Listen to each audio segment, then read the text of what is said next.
सियावर रामचंद्र जी की जय। मोर मुकुट बंसी वाले की जय। श्री गंगा मैया की जय। गीता माता की जय। गौ माता की जय। अनंत कोटि सब संत महात्माओं की जय।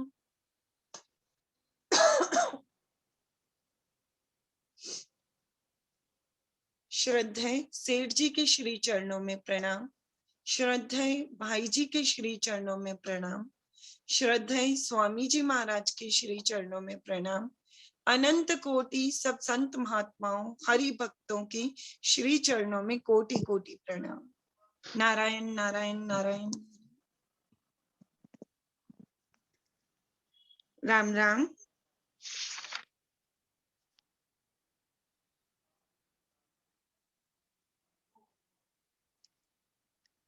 गीता जी 5वें अध्याय का 4था श्लोक। सांख्य योगौ पृथग बालाः प्रवदन्ति न पंडिताः एकमप्यास्थितः सम्यक् गुभयोर्विन्दते फलम्। बेसमझ लोग सांख्य योग और कर्म योग को अलग अलग फल वाले कहते हैं, न कि पंडित जन, क्योंकि इन दोनों में से एक साधन में भी अच्छी तरह से स्थित मनुष्य दोनों के फल रूप परमात्मा को प्राप्त कर लेता है। सांख्य योगौ पृथक बालाः प्रवदन्ति न पंडिताः। इसी अध्याय के पहले श्लोक में अर्जुन ने कर्मों का स्वरूप से त्याग करके तत्वदर्शी महापुरुष के पास जाकर ज्ञान प्राप्त करने के साधन को कर्म संन्यास नाम से कहा है। भगवान ने भी दूसरे श्लोक में अपनी सिद्धांत की मुख्यता रखते हुए उसे संन्यास और कर्म संन्यास नाम से कहा है। अब उस साधन को भगवान यहाँ सांख्य नाम से कहते हैं। भगवान शरीर के भेद का विचार करके स्वरूप में स्थित होने को सांख्य कहते हैं। भगवान के मत में संन्यास और सांख्य प्रायवाची है, जिसमें कर्मों का स्वरूप से त्याग करने की आवश्यकता नहीं है। राधे राधे। हाँ श्री राधे। प्रणाम महाराज जी। हाँ जी। हाँ, आगे पढ़ना है मुझे या आप? हाँ। नारायण नारायण नारायण नारायण नारायण नारायण नारायण। ये 4 नंबर श्लोक में यहाँ पर भगवान बता रहे हैं कि सांख्य योगो पृथक बालाः प्रवदन्ति न पंडिताः। देखिए, बालाः कहते यहाँ पर बेसमझ लोग, जैसे बाल माने जो बच्चा है, जो बेसमझ है। सांख्य योगो, इसमें दोनों बताए है, समास किया गया है द्विविध समास में, 2 प्रकार के। ये सांख्य और योगो, सांख्य योग और कर्म योग द्विवचन में प्रयोग किया गया है, योगो किया गया कि पृथक, इसको अलग अलग समझते। कौन समझता है? जो बेसमझ है, यानी सांख्य योग अलग है और कर्मयोग, सांख्य योग अलग है और कर्मयोग अलग है। ये दोनों को अलग अलग समझते हैं। वास्तव में जो पंडित होते हैं, जो विद्वान होते हैं, जो इसके तत्व को जानते हैं, वो इसको अलग नहीं समझते हैं। क्यों नहीं समझते? दोनों का फल एक है। सांख्य योग का फल भी एक है और कर्म योग का फल भी एक है, दोनों का फल एक है। इसलिए यहाँ आगे बता रहे कि एकम अप्यास्थितः सम्यक उभयोर बिंदते फलम। सम्यक कहते हैं भली भांति, अच्छी तरह से। ये दोनों योगों में से अगर एक साधन में, चाहे तो सांख्य योग में कहो चाहे तो कर्म योग में कहो, कोई साधक यदि एक साधन में अच्छी तरह से स्थित हो जाता है तो दोनों के फल रूप परमात्मा को प्राप्त कर लेता है। सांख्य योग का फल भी समता है और कर्म योग का फल भी समता है। यहाँ पर जो समता रूपी परमात्मा प्राप्ति, सम, क्योंकि समता भी भगवान का स्वरूप है। हमारा आया है निर्दोषम ही समम ब्रह्म। ब्रह्म का स्वरूप कैसा है, परमात्मा का स्वरूप कैसा है, निर्दोष। और क्या है, सम माने समता। इसलिए जो कहते हैं गीता जी में, किसी भी साधन से हमारे अंदर समता आनी चाहिए। समता ही भगवत प्राप्ति है। भगवत प्राप्ति की अनेक तरीका है, अनेक स्थिति है। शांति प्राप्ति करना ये भी भगवत प्राप्ति है, क्षमता को प्राप्त करना ये भी भगवत प्राप्ति है, और भगवत स्वरूप का दर्शन करना ये भी भगवत प्राप्ति है। मुक्ति को प्राप्त करना अर्थात संसार बंधन से, राग द्वेष से छुटकार पा जाना ये भी भगवत प्राप्ति है। और भगवान के चरण में दिन प्रतिदिन अनुराग होना ये भी भगवत प्राप्ति, प्रेम प्राप्ति ये भी है। तो प्राप्ति का अलग अलग स्वरूप होते स्थिति के अनुसार। तो यहाँ पर भगवान सुंदर भाव में इसका विवेचन किए कि एकम अपि आस्थितः, जो एक में स्थित हो जाता है, कैसे स्थित होता है, सम्यक माने भली भांति।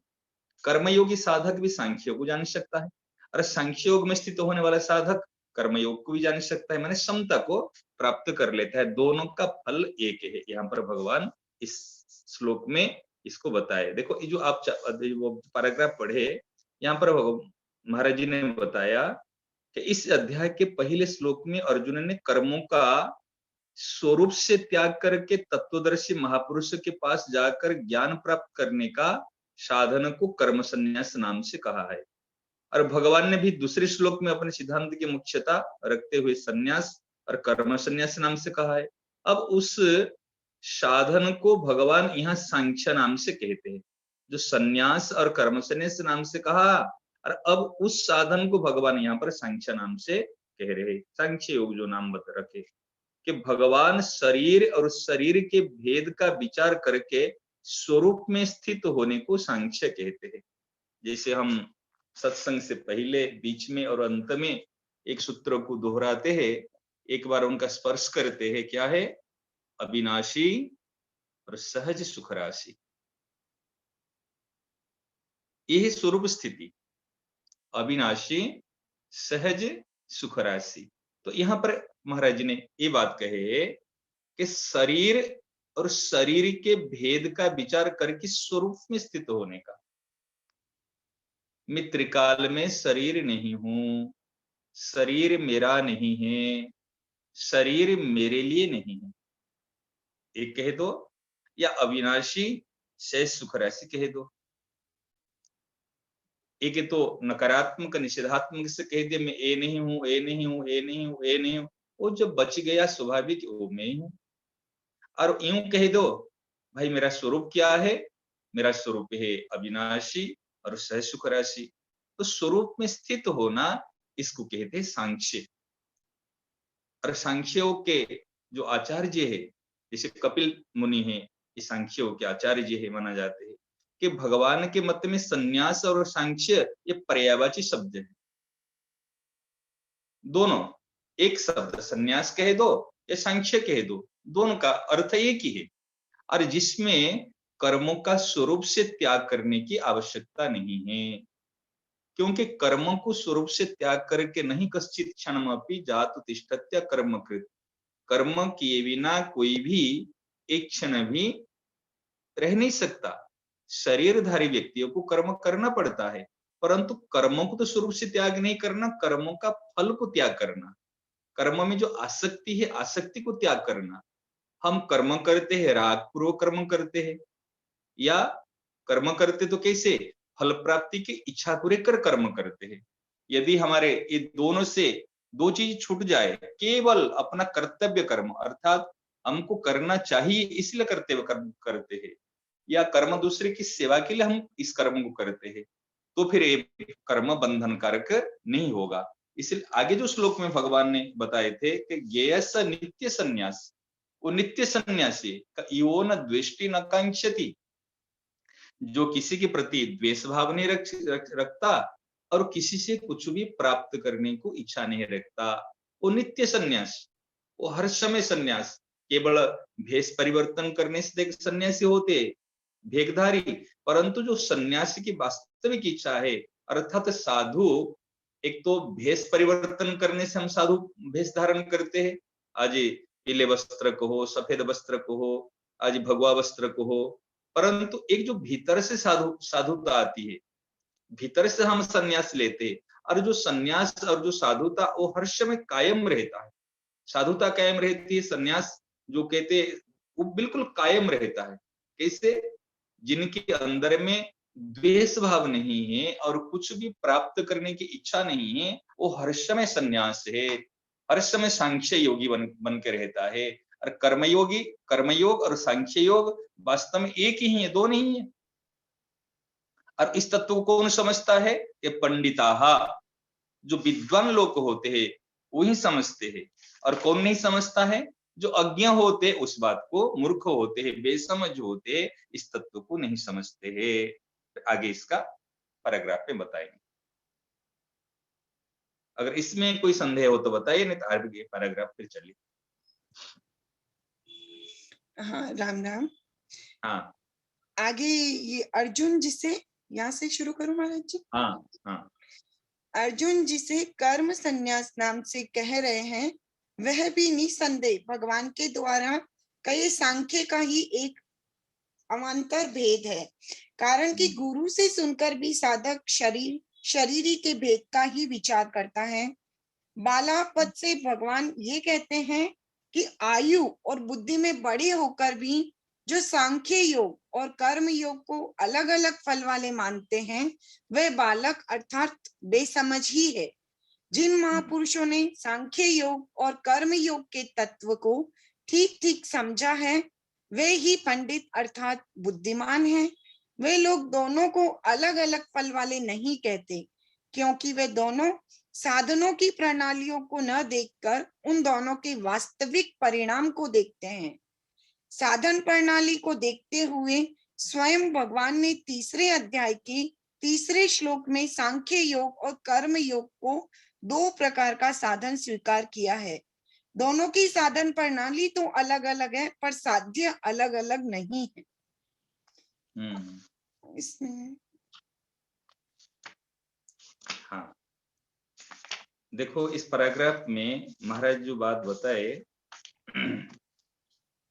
बाला शब्द को लेकर यहाँ पर चर्चा चल रही है। जिससे कर्म संन्यास नाम से कह रहे, वह भी निस्संदेह भगवान के द्वारा कहे सांख्य का ही है।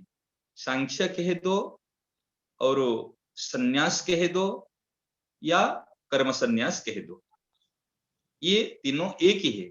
भगवान के द्वारा सांख्य का ही एक अवान्तर भेद है। कारण कि गुरु से सुनकर भी साधक शरीर के भेद का ही विचार करता है। तद्विधि प्रणिपातेन परिप्रश्नेन सेवया उपदिक्षन्ति ते ज्ञानम ज्ञानिनः तत्वदर्शिनः। तो गुरु के श्री चरणारविंद में जाके आश्रित होता है, गुरु को साष्टांग प्रणिपात करता है और जिज्ञासु होकर गुरु के समीप में अपना प्रश्न को रखता है। ये भी एक पद्धति है। इस पद्धति से अपने तत्व ज्ञान को प्राप्त करते हैं। यहाँ पर जो बाला आया, बाला अर्थात बेसमझ लोग, इस पद से भगवान यह कहते हैं कि आयु और बुद्धि में बड़े होकर, किस आयु बड़ी, बहुत बड़ी आयु वाला है, 100 साल का है, 5 साल का, जैसे चांगदेव जी थे 1400 साल उनकी आयु थी, और वो ज्ञानदेव जी थे 14 वर्ष की। कहा तो 1400 वर्ष, योग बल से अपने शरीर को 100 वर्ष हो गया, फिर योग बल से फिर 100 वर्ष फिर योग साधना करके प्राप्त कर लेते थे आयु को। ऐसे ऐसे करके 1400 वर्ष की, और ये थे 14 साल की। वो तो कैसे आते थे मिलने के लिए? वो सिंह के पर सवारी होकर और सांप चाबुक बना के और के चल मिल के आते। और उस समय में ज्ञानदेव जी, और उस समय में ये मुक्ताबाई, और हाँ, और बड़े भाई थे उनके ये मुक्तिनाथ जी, वो तीनों ही एक माने दीवाल पर बैठे थे और उन्होंने कहा चलो, दीवालों कहे चलो। तो फिर उनके मन में प्रभाव पड़ा, तो मैं तो चेतन स्वरूप सिंहों को तो लेकर आज सवारी बना कर जा रहा हूँ, उन्होंने दीवाल पर जड़ वस्तु उनको भी सवारी बना के आ रहे।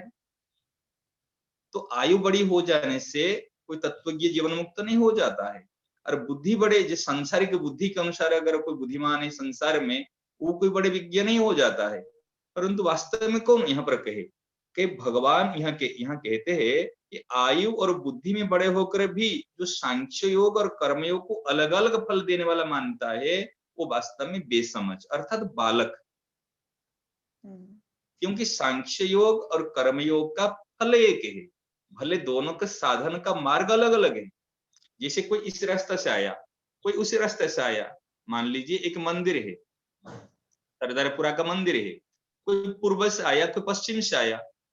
जो पूर्व से आया पूर्व को कहेगा भाई ये रास्ता सही है, पश्चिम वाला कैसे, लेकिन दोनों का परिणाम तो एक ही है, एक मंदिर में आए, दोनों का फल एक है। कि जिन महापुरुष ने सांख्य योग और कर्मयोग के तत्व को ठीक ठीक समझा है, वो ही वास्तव में पंडित है, वो ही वास्तव में बुद्धिमान है। वो लोग दोनों का अलग अलग फल वाले नहीं कहते, क्योंकि दोनों साधनों की प्रणाली को न देखकर उन दोनों के वास्तविक परिणाम को देखते हैं। एक है साधन प्रणाली, एक है दोनों का वास्तविक परिणाम। जो संत महापुरुष होते, हाँ बोलिए। वास्तविक परिणाम कैसे महाराज जी? वास्तविक परिणाम अर्थात रिजल्ट, जिसका परिणाम माने रिजल्ट, ठीक है ना। हाँ। हमने क्या है, देखे जैसे हम अभी भोजन किया, हमको भूख लग रही है, भूख लग रही, किसने दलिया खाया और किसी ने चावल खाया और किसी ने सब्जी, कुछ भी हो, लेकिन आखिरी परिणाम क्या है? भूख की निवृत्ति, हाँ। पेट भरना, क्षुधा निवृत्ति और उसमें एनर्जी, शक्ति की प्राप्ति। परिणाम तो ये हुआ ना, हाँ। रिजल्ट। तो सांख्य योग और कर्म योग ये साधन प्रणाली है। सांख्य योग यानी इसको ज्यादा चबाना पड़ता है, सांख्य योग यानी मतलब संन्यास जैसे ज्ञान योग मान लीजिए। हाँ हाँ, ज्ञान मान लीजिए। सांख्य मान कर्म संन्यास, संन्यास, और अभी जो बात चली थी पहले, नित्य ज्ञेय नित्य संन्यास। संन्यास कौन है? जिनके अंदर द्वेष नहीं है, जिनके अंदर प्राप्त करने की कुछ इच्छा नहीं है, माने ज्ञान योग और कर्म योग। समझ में आया ना? सांख्य योग माने ज्ञान योग और कर्म योग, ये दोनों का फल एक है, परंतु दोनों के साधन अलग अलग है। इसमें आगे देखो, इसलिए बताए आगे श्लोक में, 2 नंबर श्लोक में भगवान यहाँ पर कहे थे कि संन्यास कर्म योगस्य निश्रेय सकरा उभौ तयोस्तु कर्म संन्यासात् कर्म योग विशिष्यते। कहे संन्यास अर्थात माने सांख्य योग और कर्म योग, ये दोनों ही कल्याण करने वाले हैं, परंतु इन दोनों में से कर्म संन्यास माने सांख्य योग से कर्म योग श्रेष्ठ है। क्यों श्रेष्ठ है? क्योंकि देहधारी जो मनुष्य होता है, वो देहधारी मनुष्य को कर्मयोग करना, कर्म ये श्रेष्ठ माने ठीक रहता है, और ज्ञान की बात तो सीख लेता है, ज्ञान की बात तो जान लेता है, लेकिन इस ज्ञान की बात को अपनाता नहीं है, उसमें अलग प्रकार के हो जाता है। जैसे हमने कहा, ऐसे कोई स्वरूप से त्याग करना सहज नहीं होता है। कोई भी चीज को स्वरूप से त्याग करना, जैसे हमारे घर में रोटी है, बची हुई रोटी है, अच्छी बची हुई रोटी को हम इसे फेंक देना, हमको इसे कठिन पड़ता है, परंतु बची हुई रोटी है और उसी समय से अगर कोई अतिथि आ गए तो उनको देना सहज पड़ता है, वो सेवा करना उनके लिए सहज पड़ता है। हमारे घर में धन है, इस धन को हम इसे नाशवान समझकर फेंक नहीं सकते, बर्बाद नहीं कर सकते, परंतु अगर कोई असहाय है, कोई गरीबी है, अनाथ है, कि आवश्यकमंद व्यक्ति की सेवा करने के लिए हम कर सकते, बड़े हर्षपूर्वक, प्रसन्नता पूर्वक।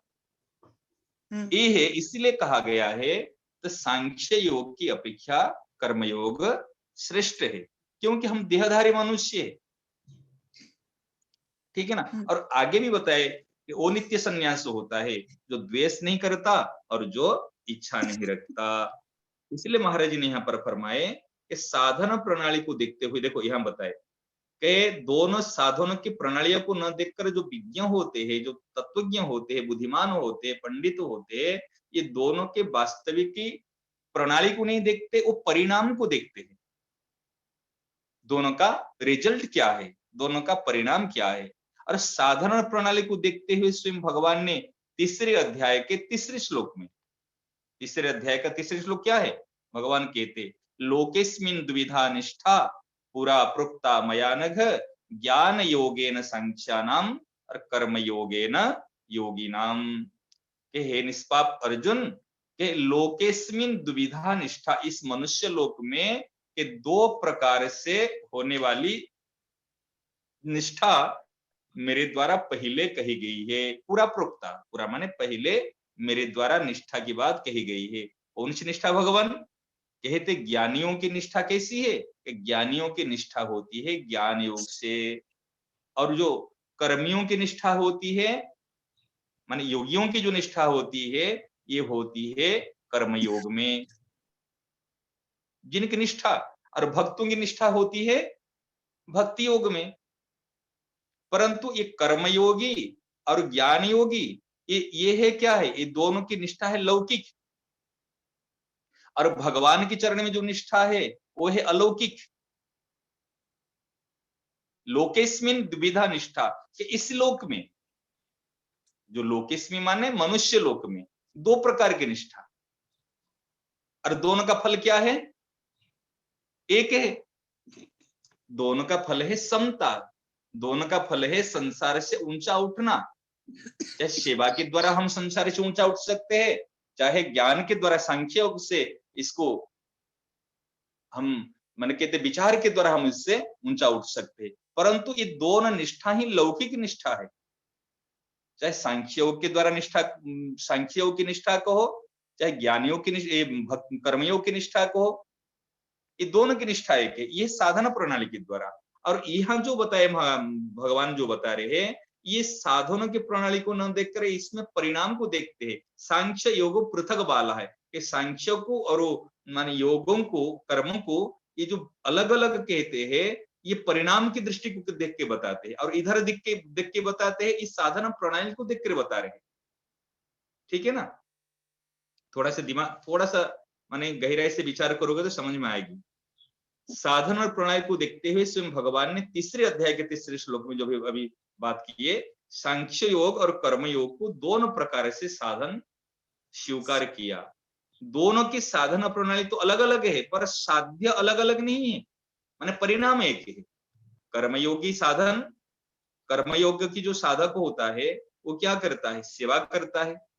और जो ज्ञान योग की जो साधक होता है, ज्ञान योगी, वो विचार करता है। वो विचार के द्वारा असंग के द्वारा वो असंग हो जाता है, भाई शरीर अलग है और मैं अलग हूं। और ज्ञान कर्मयोगी क्या करता है? शरीर को, इस शरीर संसार का है, इस शरीर को संसार की सेवा में लगा देता है। ये सेवा के द्वारा उसी असंगता को प्राप्त करता है। और जो ज्ञान योगी होता है वो विचार के द्वारा असंगता को प्राप्त करता है। और विचार के द्वारा प्राप्त करता, तो फिर हमको क्या करना? देखो, हमको तो अविनाशी सह सुख राशि, इस तत्व को, इस ध्येय को हर समय याद रखना।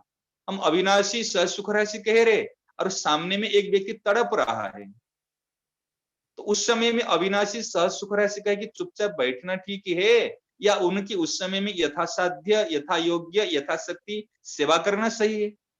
सेवा करना सही। जब सेवा सामने में आ जाए, उस समय में अविनाशी सह सुख राशि स्वरूप को अंदर में भावनात्मक, विचारात्मक रखते हुए भी प्रैक्टिकल सेवा करना आवश्यक है। जैसे मैं कहूं, यहाँ बैठा कहीं सर्वे भवन्तु सुखिनः, सर्वे सन्तु निरामया, सर्वे भद्राणि पश्यन्तु, मा कश्चित् दुःख भाग् भवेत्। सब सुखी हो जाए, सब निरोगी हो जाए, मैं ऐसे भावना कर रहा हूं। और सामने में एक पीड़ित व्यक्ति हमको दिखाई पड़े, और उस समय भगवान से कहते हैं भगवान सर्वे भवन्तु सुखिनः, तो उनको एक गिलास पानी देने की आवश्यकता है, उनको डॉक्टर की परामर्श कराने की आवश्यकता है, ना केवल सर्वे भवन्तु सुखिनः प्रार्थना करने की आवश्यकता है। नहीं, उनकी मदद करने की, सेवा करने की आवश्यकता है उस टाइम पर। हाँ, सामने में जो परिस्थिति आ गई, अगर आवश्यकता है, जैसे कोई व्यक्ति हमारे घर में अतिथि आ गए, अतिथि आके हम कहते देखो हमारे घर में तो अतिथि है, अतिथि भूखे नहीं जाना चाहिए। अतिथि की सेवा सबसे बड़ी सेवा है गृहस्थ के लिए। अतिथि की सेवा है, दरिद्रों की सेवा है, और घर में माता पिता की सेवा है, नारायण की सेवा है। और घर में अतिथि आ गए अतिथि आने के बाद में हम कहेंगे अविनाशी सहज सुख राशि, वो तो क्या गलत हो होगा? जाएगा, गलत हो जाएगा महाराज। कहेंगे हम स्वरूप में स्थित है, हम वास्तव में शरीर, बस ये नहीं चलेगा। अरे अविनाशी सहज सुख राशि होने के बाद जो शरीर बचा हुआ आपका, ये क्या काम आएगा? सही। पर इसको महाराज जी सेवा ना, में अक्सर अक्सर गलती हम बहनों से कहाँ हो जाती है कि सत्संग सुन ली, सहज सुख राशि अपने आप को मान लिया, लेकिन जब कर्म करने में आता है, जब सेवा करने को होती है, तब जैसे आप बता रहे कि बैठ गए कि उस टाइम तो नहीं नहीं मैं तो ये कर रही हूँ तो अभी ये नहीं करूंगी, तो वो तो पूरा गलत हो गया ना। नहीं, सहज सुख राशि स्वरूप को याद करते हुए कर्म करोगे तो इसमें लिप्त नहीं, नहीं अगर होगी। कर्म नहीं करें तो, नहीं करें हाँ, तो हाँ, कर्म करना आवश्यक, क्योंकि शरीर जो सामने में आया है, परिस्थिति आई है, हाँ सामने में सेवा आई है, तो शरीर मिला है, योग्यता मिली है, शक्ति सामर्थ्य है, तो ये क्या काम आएंगे फिर? हाँ, इनको तो उसका सेवा में लगाने सदुपयोग। के लिए मिला है ना। हम्म। तो सेवा करना हमारा कर्तव्य है सामने में। इसीलिए बताए ना, कर्म ज्ञान योग की अपेक्षा कर्म योग को श्रेष्ठ माना गया है। क्यों श्रेष्ठ माने? क्योंकि कर्मयोग में सामने में जो परिस्थिति आ गई, हम उनकी सेवा प्रत्यक्ष रूप में सेवा कर लेंगे। हाँ, सेवा तो करते हैं, परंतु सेवा करने की हमको तरीका नहीं आती। हम सेवा करते हैं फल प्राप्ति की आशा से या शरीर में स्थित होकर, ये सबसे बड़ी समस्या हो जाती है। इसलिए भगवान 2 सूत्र बताए, 3 सूत्र बताए गीता जी में, कर्म कैसे किया जाए, इस सबको जानना और समझना माने बहुत बड़ी आवश्यक है। इस बात को कैसे कर्म करे कि कर्मण्येवाधिकारस्ते मां फलेषु कदाचन। कर्म तो करते हैं, लेकिन हम लोग फल प्राप्ति की इच्छा से कर्म करते हैं, सही। ये भूल हो जाती है। और दूसरी बात कैसे है, योगस्थः कुरु कर्माणि संगम त्यक्त्वा धनंजय। ये धनंजय, कर्म कैसे करना चाहिए कि योग में स्थित होकर, योग माने समता, क्षमता हमारा स्वरूप अविनाशी ससुख राशि, हमारे घर में स्थित होकर हमको सेवा करनी आवश्यक। परंतु हम कैसे कर्म करते हैं, सेवा करते हैं, हम योगस्थ कुरु कर्माणि, परंतु हम शरीरस्थ कुरु कर्माणि, हम शरीर में स्थित होकर हम कर्म करते हैं। भगवान कहते संगम त्यक्त्वा, संगम माने आसक्ति को छोड़कर समता में स्थित होकर तू कर्म कर। परंतु हम आसक्ति पूर्वक, ये मेरा भाई आया है ना, अभी मेरे पतिदेव है ना, मेरा बेटा है ना, उनके लिए विशेष करके मैं कुछ करूं, और कोई पराया जेठानी और देवरानी की कोई आया है, वो जाने उनका काम जाने, मैं क्यों करूं? ये सबसे बड़ी गलती होती है महाराज। ये आसक्ति पूर्वक, ये मेरा और तेरा, तो आसक्ति पूर्वक और शरीर में स्थित होकर कर्म करते हैं। और गीता जी में तस्मात् असक्त सततम कार्यम कर्म समाचरण, हे कुंती पुत्र अर्जुन कैसे कर्म करना, तस्मात् असक्त सततम, आसक्ति रहित होकर सततम कर्म करो सर्वदा। तो फिर कर्म कितने भी कर्म में बंधेंगे नहीं, परंतु हम परिवार में थोड़े से परिवार में हम बंध जाते हैं। क्यों? हमारे उसमें आसक्ति और उस शरीर में स्थिति, ये जो दोनों मुख्य बाधाएं, और फल की प्राप्ति 3 बाधाएं होती। एक शरीर में हमारी स्थिति होती है कर्म करते समय, एक आसक्ति पूर्वक कर्म करते हैं, एक फल प्राप्ति की इच्छा को लेकर कर्म करते हैं। अगर फल प्राप्ति की इच्छा नहीं रहे, आसक्ति नहीं रहे और शरीर में स्थिति नहीं रहे, तब फिर हम सेवा कार्य को सुचारू रूप से, लोक हित कहते ना, परोपकार के लिए, समाज के हित के लिए, भगवान प्रीति के लिए हम कर्म कर सकते हैं। अगर समाज के हित के उद्देश्य से कर्म करेंगे, वो हो जाएगी सेवा। भगवान प्रीत्यर्थ कर्म करेंगे, वो हो जाएगी पूजा। और अपने सुख के लिए, आसक्ति के लिए, फल प्राप्ति की इच्छा के लिए जो कर्म करेंगे, वो हो जाएगा काम। और काम का परिणाम होता है जन्म मरण के चक्र में घूमना। सेवा की परिणाम होता है क्या? हमको शांति मिलना, प्राप्त होना। अगर परोपकार के लिए, परम माने दूसरे के हित के लिए हम कर्म करते हैं, इसका प्रत्यक्ष फल हमको शांति प्राप्त होती है। जो कर्म करने से, करते समय, कर्म करने के बाद में हमारा मन अशांत हो जाता है, हमको दुख प्राप्त होता है, मन में बेचैनी होती है, सर दर्द होने लग जाता है, ये काम वास्तव में ये हम आसक्ति पूर्वक कर्म करते हैं। किससे हम बात करते, देखिए एक बात आपको बताए, प्रैक्टिकल बात बता रहा हूं। देखिए हम सत्संग की चर्चा करते हैं, हम कहते हैं इस सत्संग से मेरा परिचित हुआ, इस व्यक्ति से हमारा नया व्यक्ति जुड़े, और हम बात करते हैं। जब बात करते पहले कुछ दिन बात किए, बहुत अच्छा लगा, अरे बहुत रुचि रखने वाली साधिका है, बहुत माने अच्छे भाव रखने वाले हैं। फिर धीरे धीरे धीरे धीरे हमारे सत्संग को लेकर संपर्क जोड़ा, और सत्संग को लेकर संपर्क जोड़ते जोड़ते जोड़ते जोड़ते हमारा क्या है ना, उनके प्रति राग उत्पन्न हो गया। समझ रहे ना? अच्छा, इसमें भी राग हो जाता है? हैं? इसमें भी राग हो जाता है? बिल्कुल होता है, क्यों नहीं होता? आप देखो ना, सत्संग को लेकर हमारा परिचित हुआ, सत्संग को लेकर हम संपर्क हुआ, सत्संगी मानकर हम जुड़े, और सत्संग से लेकर हमारा अपना संबंध जोड़ लिए। संबंध जोड़े थे सत्संग को लेकर, संबंध जोड़े से भगवान को लेकर, संबंध जोड़े थे तत्व को लेकर, लेकिन हमारा अपना मन मिला, अपना भाव मिला, तो अपना संबंध जुड़ गया, अच्छा लगने लगे हमको। फिर हमारे व्यक्तिगत बात होने लगी। जब व्यक्तिगत बात होने लग जाती है, तो मन के अनुकूल जब होता है वो अच्छा लगता है, और कभी मन के प्रतिकूल हो जाता है तो द्वेष उत्पन्न हो जाता है, फिर वो तो अनबनी हो जाती है, फिर अटकाव हो गया, फिर अटकाव हो गया। और जुड़े थे सत्संग को लेकर, हाँ, जुड़े थे सत को लेकर, और संपर्क हो गया व्यक्तिगत को लेकर, और परिणाम में बातचीत को लेकर कभी हमारा दुख हुआ, अशांति हुई, उसमें फिर हलचल हुआ। ये कारण क्या है? क्या सत्संग का परिणाम हलचल? नहीं। क्या सत का परिणाम अशांति? बिल्कुल नहीं। ये सत्संग की रूप में कुसंग आ गया, तो इस कुसंग से एक कसौटी है। कैसे बचे महाराज जी? इस कुसंग से बचे, जिस व्यक्ति के द्वारा, जिस कार्य के द्वारा, जिस उपाय से हमारे मन में अशांति आती है, हलचल होती है, हमारे मन में द्वंद्व पैदा हो जाता है, हम दुखी हो जाता है, ये हमारे लिए वास्तव में असाधन ही है। अच्छा, ये हमारा असाधन ही है। अंजन काहीं आंख जिही फूटे, वो अंजन किस बात की है? जो हमारा आंख फूट जाए। अरे अंजन लगाने का तात्पर्य है शीतलता के लिए, सुंदरता के लिए। माता बहन अंजन लगाती है क्यों? आंखों की सुंदरता बढ़ जाती है, और क्या है, शीतलता प्राप्त होती है। परंतु जहां पर हृदय में शीतलता नहीं है, जहां पर सुंदरता नहीं है, सुंदर माने क्या, बाह्य सुंदर नहीं है, एक भीतर का सुंदरता बढ़ जाती है। तो वो सत्संग किसी बात की, अंजन किसी बात की? अगर हमारे संपर्क से प्रतिदिन परस्पर में एक आनंद वृद्धि नहीं होती है, एक शांति की अभिवृद्धि नहीं होती है, सरसता नहीं आती है, तो फिर सत्संग किस बात की, सत्संपर्क किस बात की?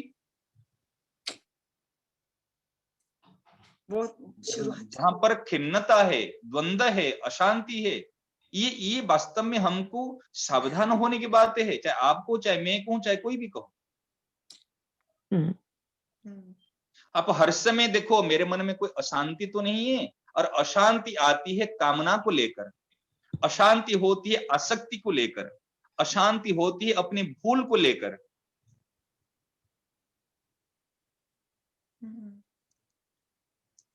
और जहां पर शांति है वहीं पर भगवान है, जहां पर अशांति है वहीं पर संसार है।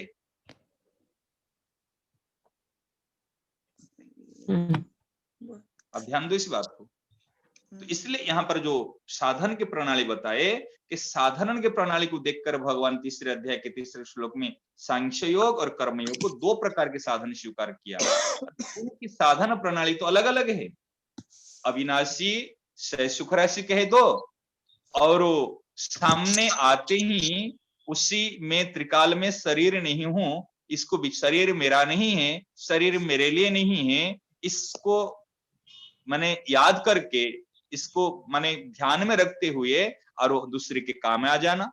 तो अविनाशी सुख राशि कहने से विचारात्मक हम शरीर संसार से संग हो गए, और शरीर मेरा नहीं, मेरे लिए नहीं और मैं नहीं हूं, तो जो सामने में पड़ा हुआ ये दूसरे के लिए है। मेरा नहीं तो किसका है? दूसरे के लिए है। मेरे लिए नहीं तो मेरा नहीं तो ये दूसरा है। मेरे लिए नहीं तो दूसरे के लिए है। मैं नहीं तो क्या है? ये दूसरे का। इसमें उनका उनकी सेवा में आ जाए, काम में आ जाए, तो दोनों का परिणाम तो एक हुआ ना। प्रणाली अलग अलग हुई परंतु परिणाम दोनों का एक हुआ। ठीक है, आगे बढ़िए। महाराज जी राम राम। हाँ एक जो कर्म के 3 बताया ना कि एक फल इच्छा ना हो हमारी, हाँ एक आसक्ति ना हो, हाँ। और एक जो बताया कि हम शरीर को लेकर सेवा करते हैं, ये थोड़ा और क्लियर करें ना महाराज जी। मतलब ये जो लास्ट में एक्सप्लेन किया वही है? हाँ देखो, एक भगवान कहते हैं 48 नंबर श्लोक दूसरा अध्याय, योगस्थः कुरु कर्माणि संगम त्यक्त्वा धनंजय सिद्ध सिद्धो समभूत्वा समत्वम योग उच्यते। ठीक है ना? तो भगवान कहते कर्म करने की तरीका क्या है, किस प्रकार तुम कर्म करोगे। ये 3 श्लोक तो सबको गहराई से अध्ययन करना चाहिए और इसको मनन करना चाहिए। इस सार तत्वों को, निष्कर्ष को स्वीकार करना आवश्यक है। हमको वास्तव में, अभी हम व्यापार करते हैं, हम घर का कार्य करते हैं, हम साधन करते हैं, हमको कर्म करने की तरीका पता नहीं, हम शरीर को लेकर करते। तो आप कहेंगे क्या शरीर को लेकर नहीं है क्या, स्वयं को लेकर करेंगे कर्म? देखो, स्वयं को लेकर किया जाता है, शरीर साथ देता है। आप कहेंगे कैसे?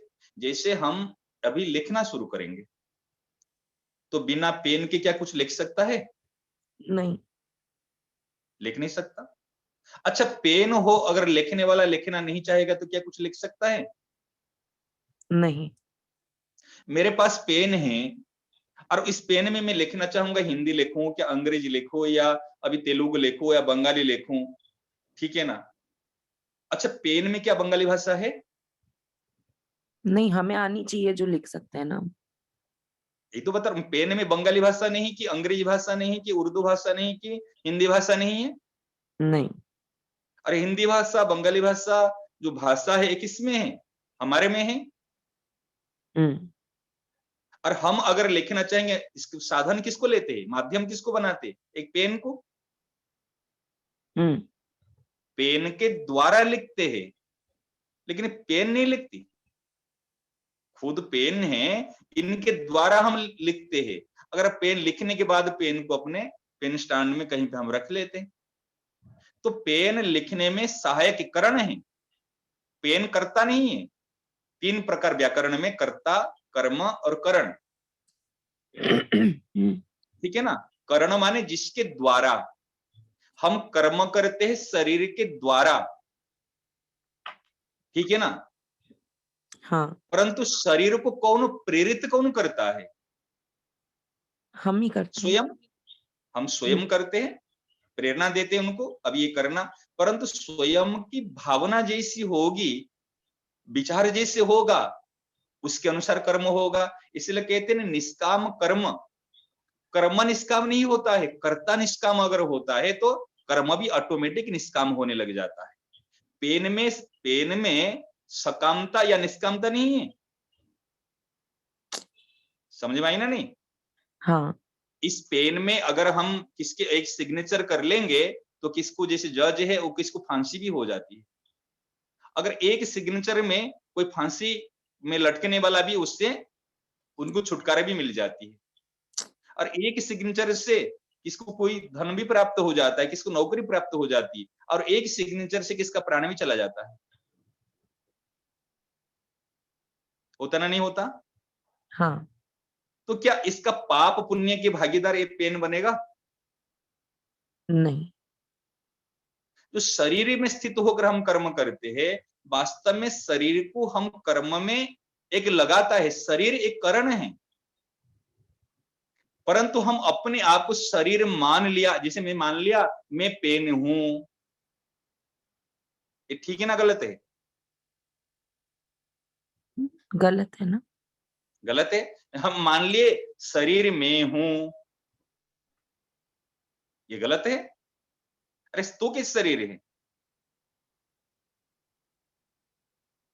अरे मान ले ये मेरा है, ये मेरे लिए है। जब मेरा मान लेंगे, अरे मेरा है किसे, क्या तेरे साथ हर समय रहेगा? नहीं। तो क्या तेरे लिए मतलब तेरे ही काम आएगा? कि नहीं, ये मेरा नहीं है, मेरे लिए नहीं, शरीर इस प्रकार। तो इसलिए दूसरे जो आपका प्रश्न था ना, दो बात तो समझ में आ गई थी। जो एक बात कह रहे, हम शरीरस्थ होकर कर्म करते, माने अपने आप को शरीर मानकर, मैं पत्नी हूं, मैं स्त्री हूं, कि मैं जैसे कहते हैं मैं घर की मालिकानी हूं, मैं अपने आप को मान लेते, किंतु वास्तव में हम कौन है? अविनाशी सहज सुख राशि। सहज सुख राशि। योग माने समता, स्थिति है। और क्या मानेंगे? मैं तो केवल भगवान का ही हूं। चाहे मैं केवल भगवान का ही हूं कह दो, चाहे अविनाशी सह सुख राशि कह दो। समझ में आई ना? मैं केवल भगवान का ही हूं, तो भगवान का ही हूं कहने से क्या है? बिल्कुल हम भगवत तत्व में, हमारे जो ईश्वर अंश जीव अविनाशी एक सेम है। जो भगवान का अंश है, भगवान का मैं अंश हूं, वो अंशी है। मैं भगवान का हूं, भगवान मेरे मालिक है, मैं दास हूं, ये वो स्वामी है, ये भाव है। और अविनाशी सह सुख राशि अर्थात मैं दास हूं, वो मेरे स्वामी है, वो मेरे मालिक है, मैं अंश हूं, वो मेरे अंशी है। ये स्थिति, इसमें स्थित होकर यदि कर्म करेंगे तो हम कर्म बंधन में फंसेंगे नहीं है। फिर सिद्धि हो चाहे असिद्धि हो, सिद्ध्या सिद्धो समभूत्वा, सिद्धि हो जाए चाहे सफलता मिले चाहे विफलता मिले, इसमें फिर सम रहता है वो साधक। परंतु जब हम शरीरस्थ होकर कर्म करते हैं, अपने आप को शरीर मानकर कर्म करते हैं, अपने आप को पुरुष मानते हैं, स्त्री मानते हैं, संसारी मानते हैं, गृहस्थ मानते हैं, हाँ व्यवहार के लिए भले हम कह सकते हम पुरुष है, हम स्त्री है, हम माँ है, हम पिता है, व्यवहार जगत में उच्चारण कर सकते, लेकिन भीतर भावना, भीतरी भावना से, भीतर समझ से, ज्ञान के द्वारा, विवेक के द्वारा ये बोध होना चाहिए, मैं त्रिकाल में शरीर नहीं हूं, त्रिकाल में शरीर मेरा नहीं है, त्रिकाल में शरीर मेरे लिए नहीं है। तो किसके लिए मैं शरीर नहीं हूं? तो मैं कौन हूं? ना मैं अविनाशी सह सुख राशि हूं। और भक्ति में कहा जाए तो कौन हूं? मैं केवल भगवान का ही हूं। और कहा जाए तो क्या कह सकते? मैं भगवान का दास हूं, मैं भगवान का पुत्र हूं, मैं भगवान का वैसे कहते थे बंधु हूं, ये कह सकते। मतलब हर काम करते समय ये ध्यान रख के हर काम करना है। हाँ, परंतु जब हर काम हम करते हैं, क्या मैं भगवान का दास हूं ये बोध रखते हुए कर्म करते हैं, या मैं इस परिवार का सदस्य, में पत्नी हूं, या मैं माँ हूं, या घर के मालिकिन हूं, ये नहीं, समझ कर कर्म करते हैं? जो अपनी माँ मतलब जहाँ मानी हुई जो पोजीशन है वो मान के ही करते हैं ना सारा काम। तो सांसारिक की काल्पनिक की मान्यता को लेकर कर्म करते हैं। समझ में आई ना? मैं आपको शॉर्टकट में सूत्रात्मक बता रहा हूं। अभी जो हम कर्म करते हैं, पारिवारिक, सांसारिक, सामाजिक जो भी कर्म करते हैं, उसमें सांसारिक मान्यता को अर्थात काल्पनिक मान्यता को जो प्राप्त हुई है हम लोग, ये काल्पनिक मान्यता, आप किसकी माँ हो, किसकी बेटी हो, किसकी पत्नी हो, ये सही मान्यता है ना काल्पनिक मान्यता? ये तो अभी जो सब चल रहा है उसमें मेरी भूमिका है। नहीं, मेरे प्रश्न को उत्तर दीजिए आप। ये जो हाँ, मान्यता काल्पनिक है, आपको है, काल्पनिक, काल्पनिक। ये काल्पनिक मान्यता है ना, तो वास्तविक मान्यता में आप कौन है? भगवान की हूँ। भगवान के हूं। जब आप जन्म लिए वो वास्तविक मान्यता थी, जब आप पढ़ रहे थे स्कूल में तो भी वास्तविक मान्यता थी, जब आपकी शादी ब्याह हो गई तो भी वास्तविक मान्यता एक रस में रही। हाँ। ठीक है ना? जब अभी आप 40 साल के हो गए तो भी वास्तविक मान्यता रही। कल वृद्धावस्था को प्राप्त करोगे, रुग्णावस्था को प्राप्त करोगे, जरावस्था को प्राप्त करोगे तो भी मान्यता रहेगी। हाँ। तो वास्तविक मान्यता उसको कहते हैं जो कभी परिवर्तनशील नहीं है। मैं केवल भगवान का ही हूं, मैं भगवान का दास हूं, मैं भगवान का सखी हूं या सखा हूं, इस मान्यता में कभी भी परिवर्तन हो नहीं सकता। समझ में आए ना? हाँ राम राम महाराज जी, प्रणाम। हाँ जी, हाँ जी। हाँ, जैसे अगर हम नाम जप, गीता जी का पाठ कुछ भी कर रहे हैं तो वो भी शरीर में स्थित होके ना करके और अविनाशी सहज सुख राशि ये स्वरूप मान के करें। बहुत बढ़िया होगा, बहुत बढ़िया होगा। समझ में आए ना? ये जो मूल भूल हमारी दूर हो जाएगी। भगवान क्या कहते? होई राम को नाम जपो, तुलसी तजी कुसमाज, बिगड़ी जन्म अनेक की, सुधरे अबही आज। ये कितना बड़ा सुंदर मंत्र बताए। बिगड़ी जन्म अनेक की, हमारे अनेक जन्म, हमने जन्म जन्मांतर अनेक जन्म हमारे बिगड़ गए हैं। कैसे? पशु पक्षी कीट पतंग वृक्ष लता नवचर स्थलचर जलचर, कितनी उनियों में हम घूम घूम चुके हैं। और महाराज जी ने पहले भी फरमाया है, ये मनुष्य शरीर आदि जन्म है और अंत जन्म है। हम यदि 84 लाख योनियां भ्रमण किए हैं, इस मनुष्य योनि के दुरुपयोगता के कारण हम 84 लाख योनि को भ्रमण किए। और भगवान ने इस भ्रमण के बीच में हमारे दुख में दुखी होकर भगवान करुणा करके बीच में मनुष्य शरीर हमको कैसे कृपा से प्रदान कर लिए। कवही के करी करुणा नरदेही। अगर हम 84 लाख योनि भ्रमण करने के बाद में मनुष्य जन्म प्राप्त करना चाहेंगे तो वो प्राप्त होना मुश्किल है। फिर पाप, फिर कर्म, इतने भोग चुके, इतने हमारा माने पाप कर चुके हैं। परंतु भगवान इसने कष्ट पाते पाते पाते पाते जब हम दुखी हो जाते हैं ना, भगवान तो बड़े परम दयालु है, करुणामय है, कृपामय है, हमारे दुख को देख नहीं पाते। वो बीच में कृपा करके हमको इस मनुष्य शरीर को दे देते। तो हम क्या करना है? बिगड़ी जन्म अनेक की, सुधरे अब ही आज। के अब और अब ही आज, महाराज जी तो और सुंदर बताते हैं कि आज नहीं, अभी अभी माने इस क्षण ही सुधर सकता है। हम कहेंगे मैं पापी हूं, मेरे में काम है, मेरे में क्रोध है, मेरे में लोभ है, मैं स्त्री शरीर वाली हूं, मैं कैसे कर सकती हूँ? कैसे भी भगवान कहते अपीछे तो सुदुराचारो। अरे पापी तो क्या है? दुराचारी, जो करोड़ ब्राह्मणों को हत्या करने वाला है, जो गुरुपत्नी गमन करने वाला है, जो मद्यपान करने वाला है, स्वर्ण चोरी करने वाला है, अनेक ब्रह्म हत्या जैसे पाप करने वाला है। सुदुराचारो, अपीचेत सुदुराचारो के भजते मां अनन्य भाग। अरे ऐसे कैसे हो सकता है? बड़े बड़े पुण्यात्मा भी आपका भगवान का नाम ले नहीं पाते, भजन नहीं कर पाते, इतने दुराचारी पापी कैसे भजन कर सकता है? ना उनकी बाह्य आकृति है, ना बाह्य भाव है। भजन करने वाला का वेशभूषा भी उन्होंने उस प्रकार धारण कर लेता है, कंठी पहनता है, तिलक धारण करता है, उस शुद्ध सात्विक वस्त्र को परिधान करता है, सुंदर सात्विक विचार का व्यक्ति होता है। भगवान के ये सब बाह्य चीज, इसकी कोई आवश्यकता नहीं है। तो क्या लक्षण है कि अपिचेत सुदुराचारो भजन्ते माम अनन्य भाग, साधुरेव समन्तव्य। कि साधु तू मान ले, कैसे? कि सम्यक व्यवसित ही सह, जिन्होंने केवल एक निश्चय, भली भांति विचार कर लिया, निश्चय कर लिया, मुझे भजन करना है, मुझे भगवान की ओर चलना है, मुझे शांति की ओर चलना है, मुझे भगवान की तरफ सन्मुख होना है, ये विचार कर लिया, जिन्होंने निश्चय कर लिया, वो साधु हो जाता है। और जिनका निश्चय नहीं है, और निश्चय होता है स्वयं से, विचार होता है स्वयं से। इसलिए अर्जुन को भगवान कहते, हे अर्जुन के हतोवा प्राप्स्यसि स्वर्गम जित्वा वा भोक्ष्यसि महीम तस्मात् उत्तिष्ठ कौन्तेय युद्धाय कृत निश्चय। अगर तेरे इसमें निधन हो जाए, तू मर जाएगा, तो स्वर्गों को प्राप्त करेगा। अगर जीत लेगा, हतोवा प्राप्स्यसि स्वर्गम, अगर जीत लेगा तो भोक्ष्यसि महीम, इस संपूर्ण पृथ्वी का तू भोक्ता बनेगा, अर्थात छत्रपति बनेगा, एक छत्रपति राजा बन जाएगा।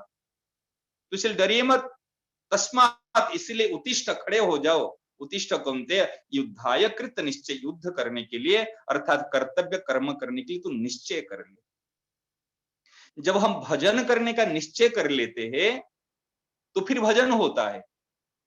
तो हम कैसे होई राम के नाम जपू, भगवान के हो के फिर नाम जप करना, भगवान के हो के फिर सेवा करना, भगवान के हो के सारे कार्य करना। परंतु हम क्या करते हैं, जब परिवार की सेवा करते हैं, समाज की सेवा करते हैं, भजन साधन करते हैं, हम भगवान के होके करते हैं या संसार के होके करते हैं, आप बताइए। संसार के होके ही करते हैं महाराज जी। जब संसार के हो करेंगे, भजन करेंगे भगवान का और होंगे जैसे सोचो ना, कोई एक है पत्नी, घर की जैसे पत्नी, आप चलो माता बहनों आपको बता रहा हूं, आपके पति देव और एक घर का नौकर, दोनों का पुरुष शरीर है ना, नहीं? हाँ, घर में, आपके घर में एक नौकर काम करने के लिए आता है और के आपके पति भी आते हैं, आप पति को भी भोजन कराते और नौकर को भी भोजन कराते, ठीक है ना? नौकर भी घर में रहता है और पति भी घर में रहते हैं। मानकर पति तो बाहर काम करने के लिए जाते, ये भी 8 घंटे 7 घंटे रहते, वो भी रहते, परंतु क्या दोनों के प्रति भाव समान है? क्या दोनों के प्रति भाव समान रहता है क्या? नहीं, क्यों नहीं रहता? अलग ही है ना महाराज जी तुम। पति देव घर के होके बाहर का काम करते हैं, बात समझ में आ रही? हाँ, पति देव घर के होके बाहर ऑफिस में, फैक्ट्री में, दुकान में जाके काम करते हैं और नौकर बाहर का होके आके आपका घर का काम करता है। सही। समझ में आया? हाँ हाँ अभी समझ में आ गया ना बात? हाँ महाराज जी। पति देव आपके होके अगर महीना भर भी घर में नहीं आए, बाहर में अभी 12 घंटा जाकर काम कर रहे हैं, लेकिन एक दूसरे का हो जाएंगे क्या? नहीं। अगर नौकर आके आप 12 घंटा घर पे रह के काम करता है, रोज आके 12 घंटा, वो 12 घंटा दूर रहते हैं, ये 12 घंटा घर पे आकर नौकर सारे काम करता है, क्या नौकर अपना हो जाएगा? नहीं। तो इस प्रकार साधन करते समय भी हम प्रभु के हो के यदि साधन करेंगे तो प्रभु प्रसन्न होंगे, परंतु हम जो सेवा करते समय हम प्रभु के हो के यदि सेवा करेंगे तो प्रभु प्रसन्न होंगे। हम क्या करते, हम बाहर के हो के, संसार के हो के माने नौकर बन के हम साधन करते हैं।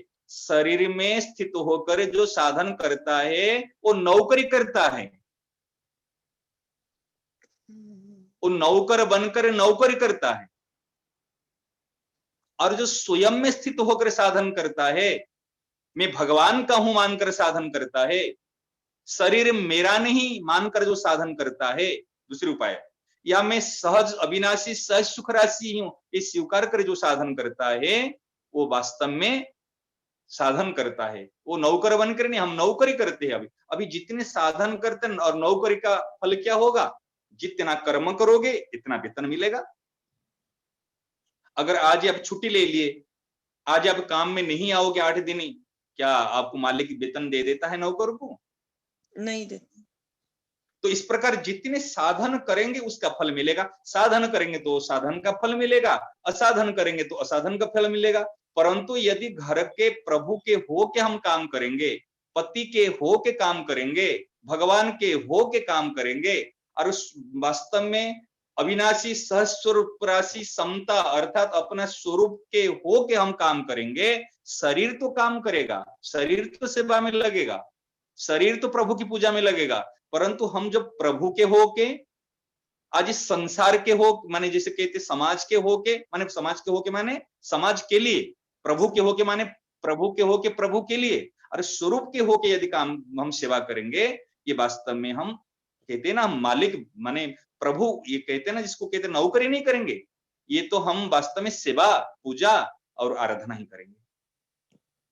परंतु हमारी जो साधना प्रणाली अभी है, हम पूजा भी करते हैं, सेवा भी करते हैं और कुछ भी करते हैं, हम शरीर में धनी हूं, मैं एक सेठ हूं, मैं यहाँ के मालिक हूं, ठीक है ना, मैं पुरुष हूं, और ये होकर हम सेवा करते, ये हो कि हम कहते ना अमुक नाम हो के, अमुक गांव अमुक नाम ये स्वीकार करके हम शरीर के होके और हम आ जाके हम सेवा करते हैं, ये भूल है और इसके कारण से सुखी दुखी होते रहते हैं।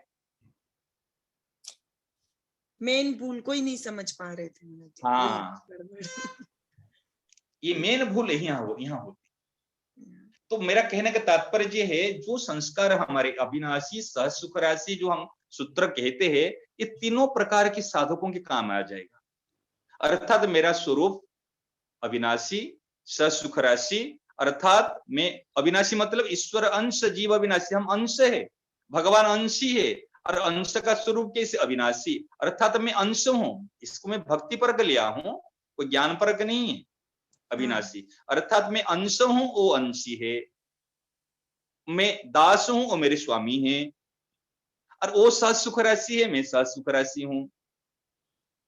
इस सबके भावनात्मक को सबके काम में आए, इसीलिए सूत्र को अपनाए, अविनाशी सह सुख राशि। इसमें योगस्थ अर्थात इस समता में स्थित होकर, प्रभु के चरण में स्थित होकर, होई राम के, ये है होई राम के, समझ में आई ना? हाँ। अविनाशी से सुख राशि मीन्सी होई राम के, केवल ज्ञान परक नहीं, प्रभु के शरणागति को स्वीकार करके सर्वधर्मान परित्यज्य माम एकम शरणम ब्रज, ये है शरणागति। अविनाशी सह सुख राशि अर्थात ईश्वर अंश, जीव अविनाशी। मैं अविनाशी कैसी हूं? प्रभु अविनाशी है, इसलिए मैं अविनाशी हूं। मेरे अंशी अविनाशी है, इसलिए मैं अविनाशी हूं कहता हूं। मेरे प्रभु सह सुख राशि है, इसलिए मैं सह सुख राशि हूं। इसलिए इसका मीनिंग है होई राम के, भगवान के हो के, भगवान के शरणागति को स्वीकार करके फिर क्या करना? जब आपत्ति की हो चुकी है, फिर क्या करना? नाम जपो। नाम जप माने केवल नाम नहीं फेरना, नाम जप नहीं करना। नाम जप माने पति की प्रसन्नता के लिए प्रत्येक कार्य करना। समझ में बात? भगवान की प्रसन्नता के लिए प्रत्येक कार्य करना। और भगवान के ये जो प्यारे बच्चे हैं, ये सब भगवान का है, परिवार भी भगवान का है। ये जो परिवार के प्रियजनों की, भगवान के प्रियजन जो परिवार रूप से मिले हैं, और उनके प्रसन्नता के लिए, उनके हित के लिए कार्य करना। परंतु अभी जो हम कार्य करते हैं, हम संसार के होके, शरीर के होके और अपने सुख के लिए कर्म करते हैं। क्या? राम राम महाराज जी। हाँ, राम राम महाराज जी, एक प्रार्थना छोटी सी थी इसी में, इसी से जुड़ी हुई, इसी संदर्भ में। हाँ, अविनाशी सहज सुख राशि महाराज जी ने भी बताया, शास्त्र भी कह रहा है, और सत्संग से भी ये बात पक्की हो गई कि मनुष्य रूप में जो विवेक शक्ति मेरे अंदर है, उसमें ये पक्का हो गया है, आपके सामने ही हो गया है तत्काल, जैसे महाराज जी कहते हैं कि अविनाशी सहज सुख राशि का ज्ञान विचार सीखना जो कह लें हो गया।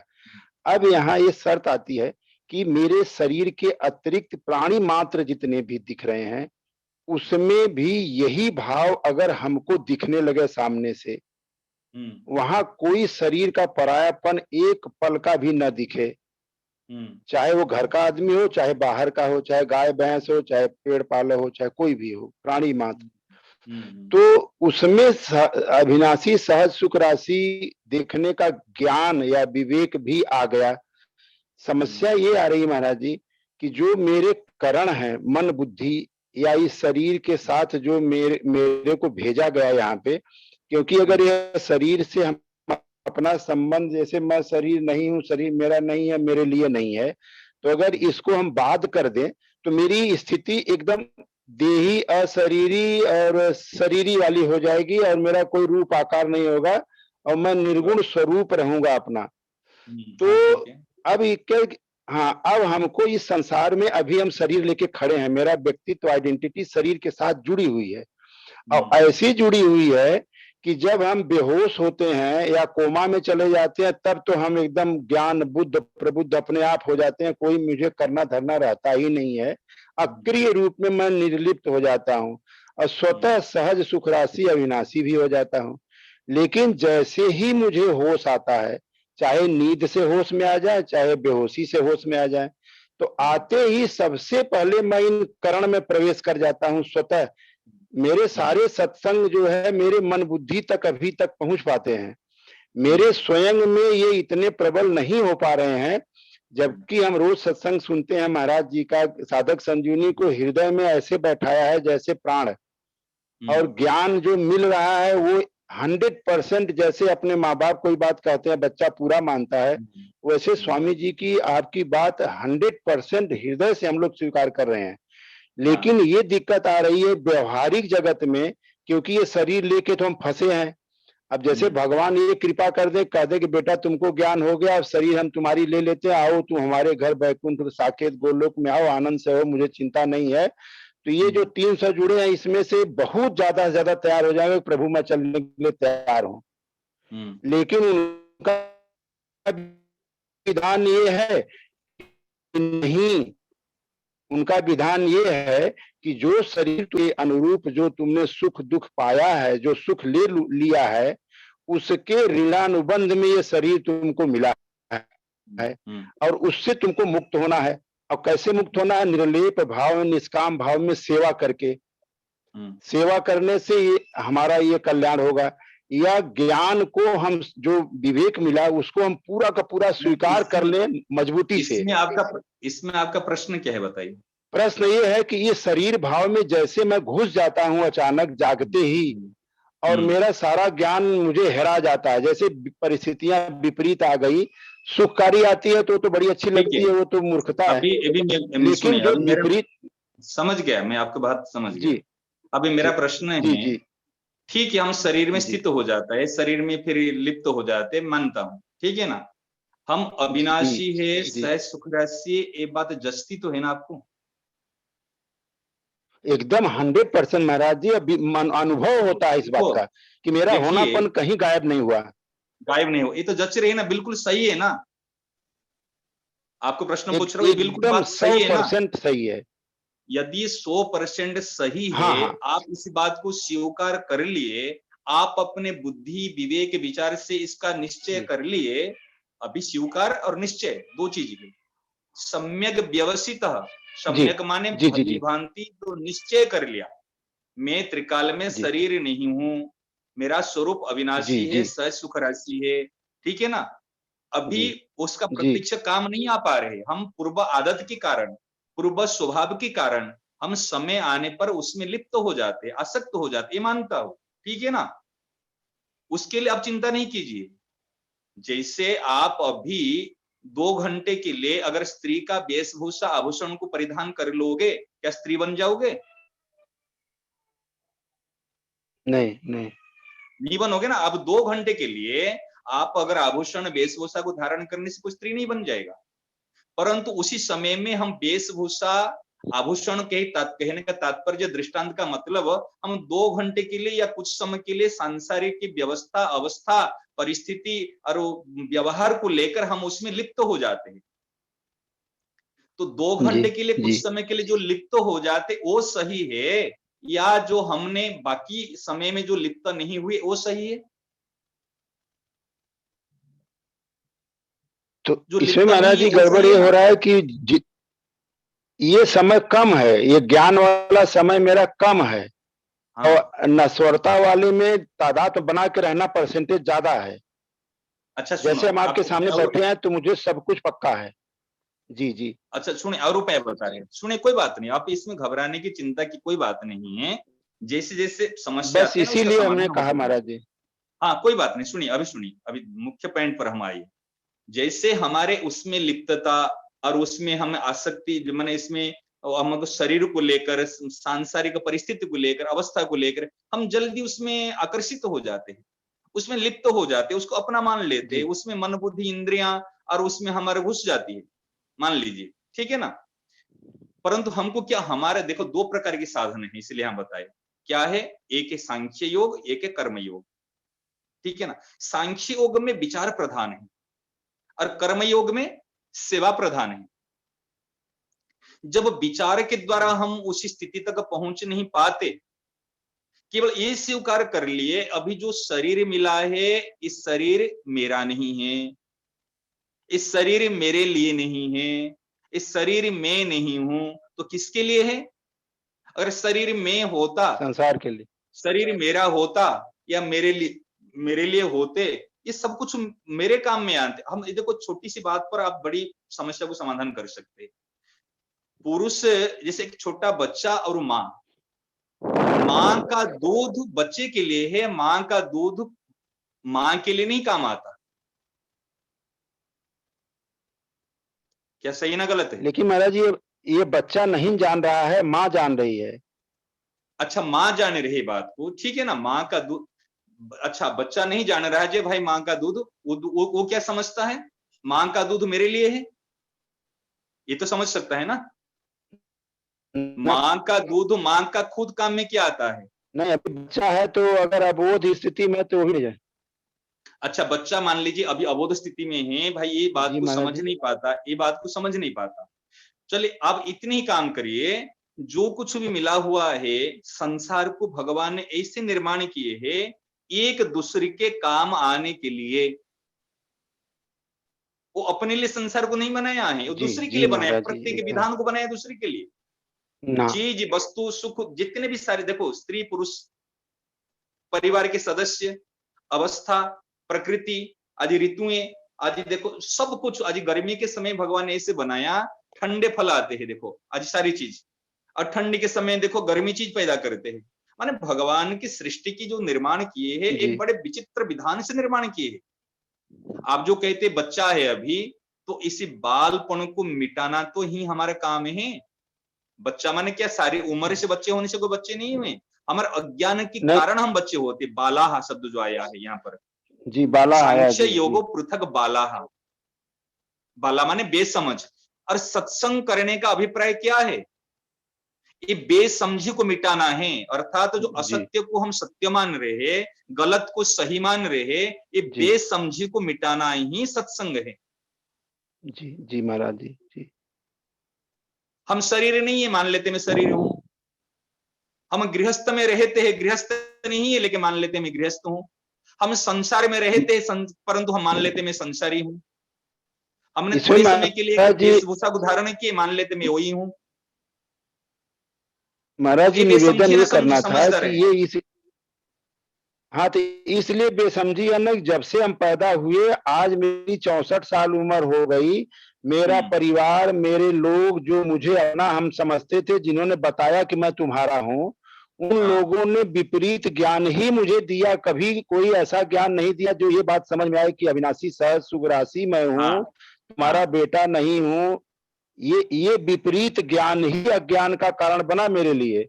और वो ज्ञान अब समझ में आ रहा है जब से साधक संजीवनी और महाराज जी मिले। अब केवल इतना हमको आश्रय चाहिए कि हम शरीर भाव में ऑटोमेटिक घुस जाते हैं, बिना चाहे रोना आता है, अकेले बैठ के रोना आता है कि क्यों हम जबरदस्ती मन बुद्धि के अधीन हो जाते हैं, क्योंकि ये मेरी तो बात प्रकृति सुनो, का है। मेरी बात सुनो, विपरीत ज्ञान चाहे कोई 1000 साल से प्राप्त कर रहे हैं, हम लाखों जन्म जन्मांतर से प्राप्त कर रहे हैं, कोई लाखों साल से अगर एक कमरे में अंधकार भरा हुआ रहे, उस अंधकार को दूर करने के लिए क्या लाखों साल लगेगा? नहीं नहीं, जैसे उजाला की ज्ञान देरी है, प्राप्त और वो होता चीज है, महाराज जी ने पक्का कर। हैं? जी जी ज्ञान जी प्राप्त जी ठीक क्या कह है? रहे हैं अरे महाराज जी, ठीक ज्ञान कह की रहे हैं। प्राप्ति नहीं होती है, भगवत प्राप्ति नहीं होती। सूर्य तो कौन सी समय में सूर्य नहीं, कल बताया था हमने, कल ना परसों, ऐसे कौन सा समय बताया जिस समय सूर्य नहीं? हम जिसको रात्रि कहते हैं, ये हमारी दृष्टि से रात्रि है, हमारी मान्यता से रात्रि है, लेकिन रात्रि है ही नहीं। दिन का अभाव को हम रात्रि कहते हैं। समझ में आई ना बात? जी जी नारायण जी। नारायण। तो रात्रि बस सूर्य में महाराज जी इसमें ना एक रात्रि ना दिन है।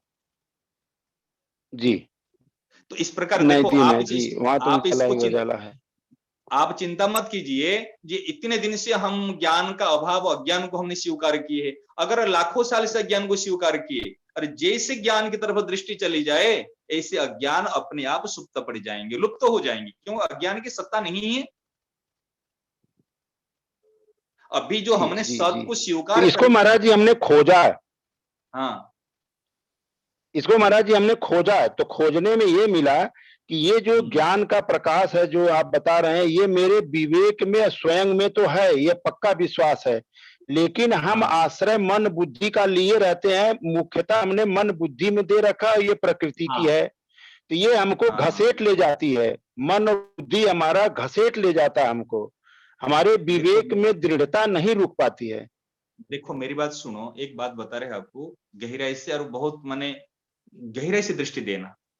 एक भेड़िया हमको घिसट के ले जा रहे हैं, ठीक है ना, हम सिंह के बच्चे हैं, हम शेर के बच्चे हैं, हमको भेड़िया अभी एक घिसट के ले जा रहा है, हम अब छोटे बच्चे हैं ना, हमारे पास इतनी शक्ति नहीं, लेकिन घिसट के लेते समय वो डर डर के घिसट के ले रहा है, उनके डर है, लेकिन इस सिंह का बच्चा अभी वो कुछ नहीं, लेकिन इस सिंह की आवाज सुनकर उस सिंह की बच्चे में ताकत आ जाती, वो भी उसी प्रकार आवाज, क्योंकि उनका अंश है ना वो, और उसी प्रकार आवाज आते ही भेड़िया कितना बड़ा क्यों नहीं हो, वो छोटे शिशु शावक सिंह की शावक के आवाज सुनकर भेड़िया डर जाए उस समय में।